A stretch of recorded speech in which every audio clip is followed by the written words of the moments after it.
Hi guys! I'm going to show you my travel experience in Augustusburg Castle. Los Gates! I wanna take you soft.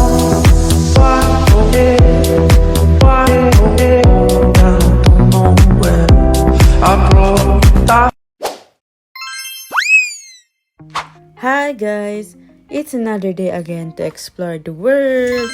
Sobrang ganda ng araw ngayon guys, kaya naisipan ko na lumabas. Usually kasi kapag day off ko, minsan maulan siya or cloudy kaya di ko masyado na-enjoy ang mag-vlog. So, before actingan guys, iinglo nga lang tayo ng tea at saka magmuni-muni at iisipin kung paano ba tayo yayaman. Pagkatapos niyan guys, nakapag-decide na ako na mag-visit ng castle kaya nag-prepare na lang tayo. Sorry guys kung napapansin nyo, I always wear this shirt every time I go out kasi aside from this is one of my favorite shirt, sa totoo lang ayoko din naman bumili ng brand new shirt. Today is a very slightly cloudy guys, but it's a good start to start the day right. Hihintayin lang natin ang ating bus guys at papunta na tayo ng Haupanho. Pagkatapos yan, nag-stop lang muna ako sa maliit na store para bumili ng maiinom at chips para may kakainin ako just in case magutom ako. Favorite ko nga pala guys na iniinom tong iced tea peach and Pringles na chips. So, sasakay lang muna tayo ng train guys papunta sa isang castle na i-visit natin using the RE-FUNF train at bababa tayo sa Brule Station. And look at that guys, bubungat pa lang ay sobrang ganda niya. And since hindi ako makapili ng entry ko guys, kung entry 1 ba or entry 2, kayo nang mamili. Hi guys, today I'm at Brule Schloss! Hi guys, today I'm at Schloss Brule!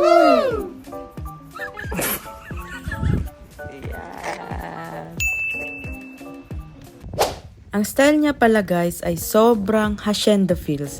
Alam nyo ba, hindi ko alam kung paano ko ba i-explain kung gaano kaganda every place na pinupuntahan ko.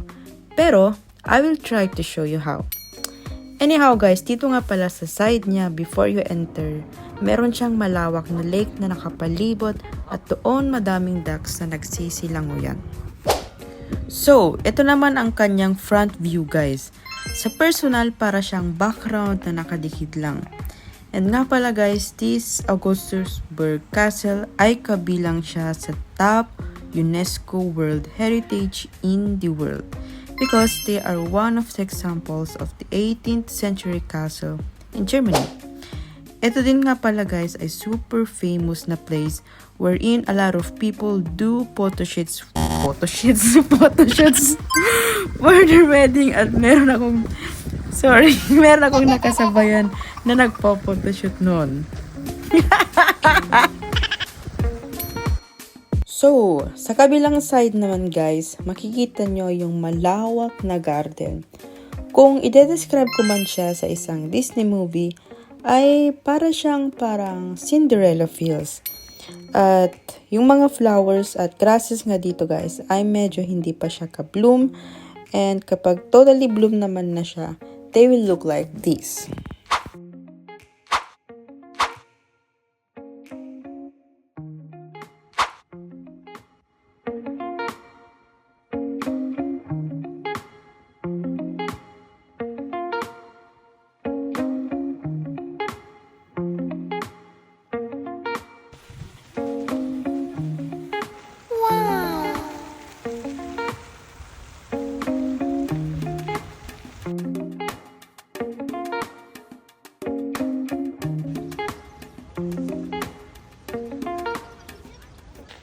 So, noong medyo napagod na ako guys, nagpahinga lang ako konti sa gilid.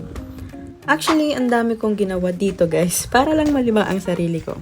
Ako ay nag-video ng mga 100 take ganon, nagsisitakbo, nagpapacute, nag-emote, sumayaw-sayaw, tsaka nag-live. Kung napanood nyo yung live ko guys noon. So, feeling ko tinatawanan na ako ng mga tao noon guys. Pero, Since I'm enjoying my time, wala silang magagawa.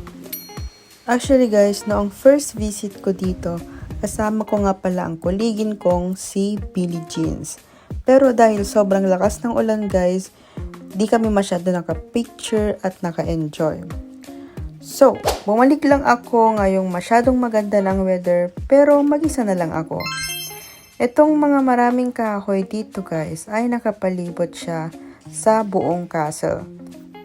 After ako makapagpahinga guys ng ilang oras, pinagpatuloy ko lang naglakad-lakad at meron silang madaming fountains. At tabak naman guys, meron silang malawak na forest that is still included sa castle. Feeling ko lang yung mga hobbies nila noon dito ay parang riding the horses dito sa mga forest. Anyways guys, I just spent my time here outside the castle kasi I really wanted to take advantage of the weather. Sa winter siguro, I will visit inside the castle kasi alam ko maganda din doon. Actually guys, this is my second castle to visit here in Germany. And I love visiting castles. Why? Because of educational value. Aside from its historical stories guys, the architectures and its locations really fascinates me. Kaya naman, I will keep on visiting more and samahan niyo ako on my next travel.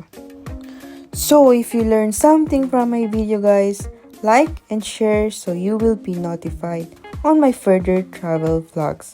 For now, let's enjoy the view. Thanks for watching. Tschüss!